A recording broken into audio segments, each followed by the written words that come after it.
নমস্কার বন্ধুরা, the sports glory চ্যানেলে আপনাদের সবাইকে স্বাগত জানাচ্ছি। আশা করছি আপনারা সবাই ভালো আছেন। তো ট্রান্সফার মার্কেট থেকে নতুন কিছু রিমার্স বেরিয়ে আসছে, যেমন লামিন ইয়ামালকে দলে ভেজাতে কি বড় পরিমাণ অফার করছে পিএসজি।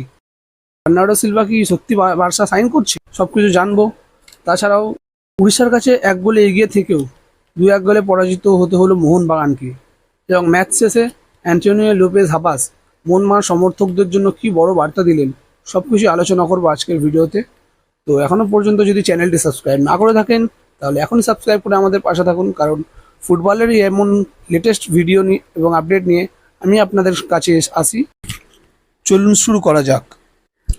তো আজকে প্রথম আপডেট বেরিয়ে আসছে, লামিন ইয়ামালকে দলে ফেরাতে হিউজ পরিমাণ অফার দিল পিএসজি। ঠিক যেমনই নেইমারকে দলে ফেরানোর সময় একটা হিউজ পরিমাণ 222 মিলিয়ন ইউরো অফার করে, এবং সেই 222 মিলিয়ন ইউরো দিয়েই নেইমারকে কিনে পিএসজিতে নিয়ে যায়, ঠিক তেমনই লামিন ইয়ামালের জন্য প্রায় 200 মিলিয়ন অফার করেছে এই ফরাসি জায়ান্ট।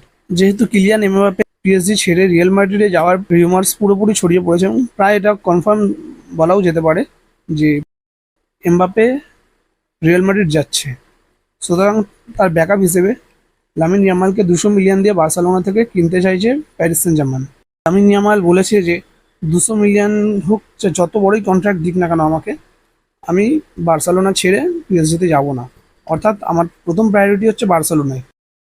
এবং এক কথায় পিএসজির এই বড় অফারের মধ্যে মুতেই দিয়েছে লামিন ইয়ামাল। এবার আশা করবো যাতে বার্সেলোনার যে প্রেসিডেন্ট লাপোর্ট, সেও যাতে এই অফারের মধ্যে মুতেই দেয়। এবং আজকে দ্বিতীয় আপডেটটি বেরিয়ে আসছে, Bernardo Silva to Barcelona. Bernardo Silva নিজের এজেন্টদের বলে দিয়েছে যে যাই করে হোক বার্সেলোনার সাথে কথাবার্তা চালাও। তার প্রথম প্রায়োরিটি হচ্ছে এবছর বার্সেলোনায়, কারণ সে গুন্ডোগানের মুখেও শুনেছে যে বার্সেলোনার ওয়েদার সব কিছুই ভালো, পরিবেশ, এখানের কালচার, বার্সেলোনার প্রজেক্ট এখন বেশ ভালোই চলছে। তো এখন গুন্ডোগান চাইছে যাতে বার্সেলোনায় আসতে পারে, এবং তার জন্য অবশ্যই বার্সেলোনাকে কিছু টাকা দিতে হবে ম্যানচেস্টার সিটিকে। আর জানা যাচ্ছে যে বার্নার্ডো সিলভার রিলিজ ক্লজ হচ্ছে 60 মিলিয়ন ইউরো।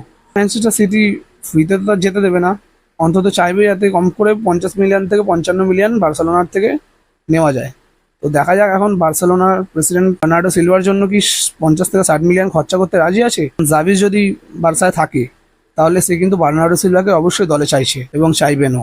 তো দেখা যাক বার্সেলোনা বার্নার্ডো সিলভাকে সাইন করাতে পারে কিনা। আজকে তৃতীয় আপডেটটি হচ্ছে, কালকে উড়িষ্যার কলিঙ্গ স্টেডিয়ামে মোহনবাগান বনাম উড়িষ্যা এফসি মুখোমুখি হয়েছিল আইএসএল এর সেমিফাইনালের ফার্স্ট লেগের জন্য। তো সেখানে 1 গোলে এগিয়ে থেকেও শেষ পর্যন্ত 2-1 পরাজিত হতে হয় মোহনবাগানকে। ম্যাচ শুরুর 3 মিনিটের মাথায় মনবীরের গোলে এগিয়ে গেলেও ম্যাচের 12 মিনিটে ভিশাল ক্যাথের একটা সিলি মিস্টেকের কারণে 1 গোল কনসিড করতে হয়, ফলে রেজাল্ট 1-1 হয়ে যায়। এবং দ্বিতীয়ার্ধে হেক্টর জুস্তের একটা ভুলের কারণে রয় কৃষ্ণা উড়িষ্যা এফসির হয়ে আরেকটি গোল করে উড়িষ্যা এফসিকে 2-1 গোলে লিড এনে দেয়, এবং শেষ পর্যন্ত এই রেজাল্টই থাকে।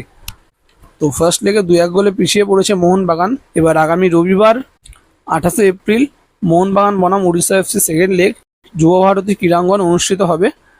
এবার এই ম্যাচটি মোহনবাগানকে অন্তত 2 গোলের ব্যবধানে জিততে হবে, তাহলে মোহনবাগান ফাইনালের জন্য কোয়ালিফাই করবে।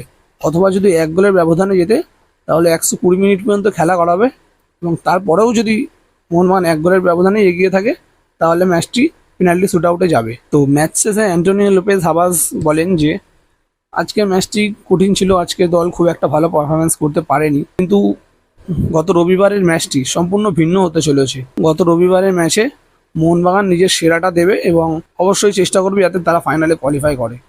একটি ভিন্ন ম্যাচ সমর্থকরা দেখতে পারবে। এই ছিল আজকের আপডেট। আপনারা যদি এখনও চ্যানেলটি সাবস্ক্রাইব না করে থাকেন তাহলে এখনই সাবস্ক্রাইব করে আমাদের পাশে থাকুন।